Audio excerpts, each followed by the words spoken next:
Hello po sa inyo lahat. Katatapos lang po ng klase ko, nagturo po ako ng spiritual alchemy healing. Nakakatuwa kasi yung mga tinuruan ko, lalo na yung isa na galing pa ng Singapore, ay napaka-powerful talaga. I was able to align all their chakras kasi very important yan. Naturuan ko rin kung paano nila dapat gawin para sa kanilang sarili, kung kailangan nilang gawin. Aura enhancement as well, kasali po yan. Magagamit para sa inyong mga mahal sa buhay. Or kung ang energy po ninyo ay talaga namang malakas, ma-develop, at nasunod niyo po yung mga tinuturo ko, maaari po kayong maging healer. Katulad ng isang estudyante ko from Singapore, nasa Singapore po siya. Healer po siya sa Singapore. Maraming nadagdag sa kanyang kaalaman. At yun po ay tinuturo ko. Pag nag-heal po ang isang healer na galing sa akin, normally mararamdaman mo po talaga yung kamay o yung ginagawa. Hindi po sabi-sabi lang o sali-salita lang. Ito pong tinuturo ko ay hindi natatagpuan sa kung saan.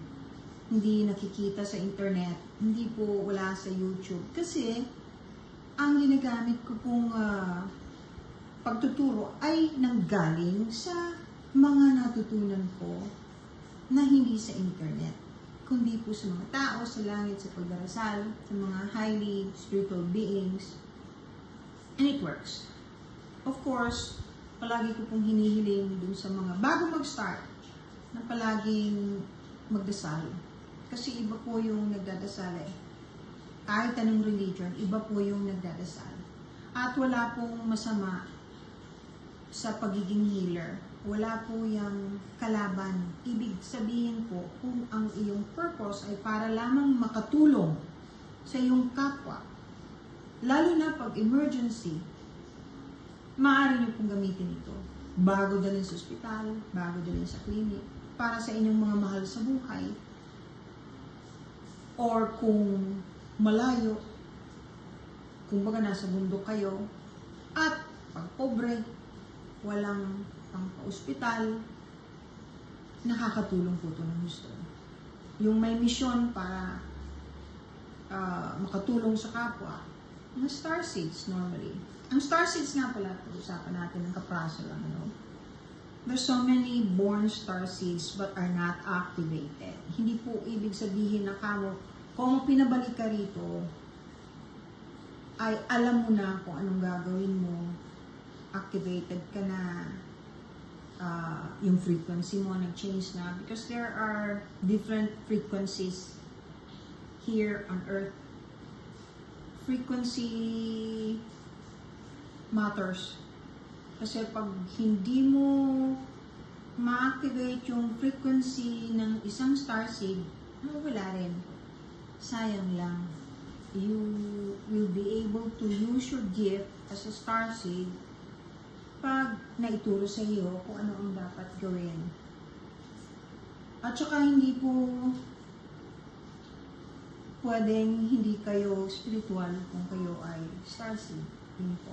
Balikan ko po yung tungkol sa healing. Nakakatuwa po sila kasi meron akong isang estudyante na hindi niya na-expect na magkakaroon siya ng enough energy sa kamay para magamit ito for healing. Kasi bata pa to eh. Tawa lang yun ng tawa eh. Estudyante ko na po ito dati pa ng astral traveling, remote viewing, starseed activation na rin po ito.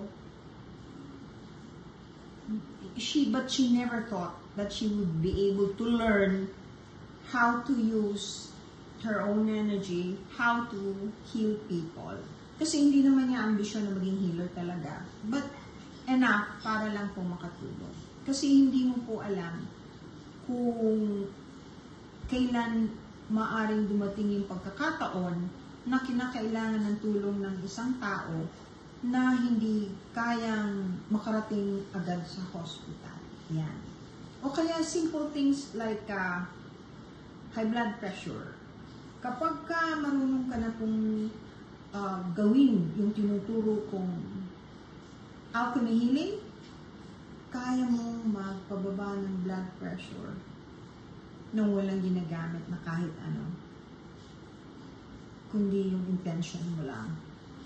Ganon din po sa low blood, pwedeng maitaas. Amazing po ito. Ginagawa ko po ito. Alam niya ng mga pasyente ko. Kaya nga po, non-invasive. Kasi walang ginagamit na kahit na ano, kahit nga po oral, hindi. Yung intent na, yung intention. Yun po. Hindi ko yan tinuturo noon. Kasi, hindi pa ako nakahanda na i-share. Mas mabuti na po yung naturuan ko muna yung iba ng astral traveling, remote viewing, na bago ko na-realize na dapat na palang i-share ko yung gift ng healing alchemy. Wala pong kinalaman ito sa mga yung iba kasi akala nila may kinalaman sa mga kaluluwa o kaya elementals o yung mga duwende na hihilingin doon. Hindi, wala po yan. May training po talaga para dyan. May training. Kasi lahat ng tao naman po may energy. Lahat ng tao ay may frequency. I-adjust ko lang, ituturo ko lang sa inyo paano mai-enhance, paano magagamit. And of course, kung meron kayong karamdaman, matutulungan din po ninyo ang sarili ninyo. And we can help you get healed. Yon. Yung isa ko namang estudyante, nakakatuwa din kasi pareho silang, dalawang estudyante ko may sore throat pagdating dito. After a while, sila yung nag-heal sa bawat isa. Yung taga-Singapore kong estudyante, hindi pa kami nag-uumpisa. Alam na niya kung ano ang problema ng classmate niya.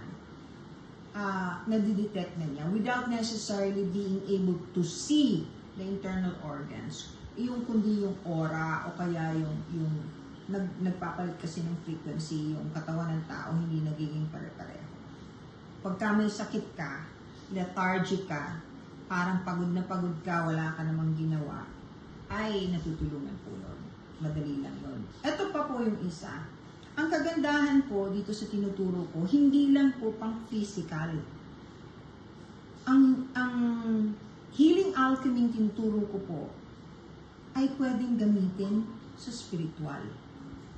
Yung mga nakukulang, nababarang, may sakit, o yung mga ginagawa ng masama, pwedeng gamitan ito. Napakahusay. In fact, yung estudyante kong nasa Singapore, pila ang mga taong pumupunta sa kanya. Nasa website po siya hindi ko lang pwedeng sabihin yung pangalan kasi kung gusto niyo i-google niyo na lang eventually. Ang galing po. And proven. Kasi yung mga nagpapatingin po dun sa mga katulad dun sa estudyante kong taga Singapore, ang mga pasyente niya, yung nagpapatingin sa kanya from different countries din. Hindi po taga Singapore lang. Hindi ba nakaka-proud bilang teacher? Kasi nakakapagturo ako ng gano'n na nakakatulong sa kapwa. Of course, may exchange of energy. Hindi po pwedeng wala. Kasi energy to energy po yan Pero ang laking tulong. Kasi wala naman pong hospital na gumagamot sa mga nakukulang. Ang estudyante ko, sakop lahat. Pwedeng manggamot ng physical ailment, pwede rin manggamot ng spiritual ailment. Lahat ng klase. Ganun po. Maraming salamat po. Shinare ko lang sa inyo kasi katatapos ko lang 2 araw po namin ito ginawa. Thank you very much and God bless everyone. Mag-iingat kayong lahat. Pinagdadasal ko po lahat ng humihiling sa akin ipagdasal.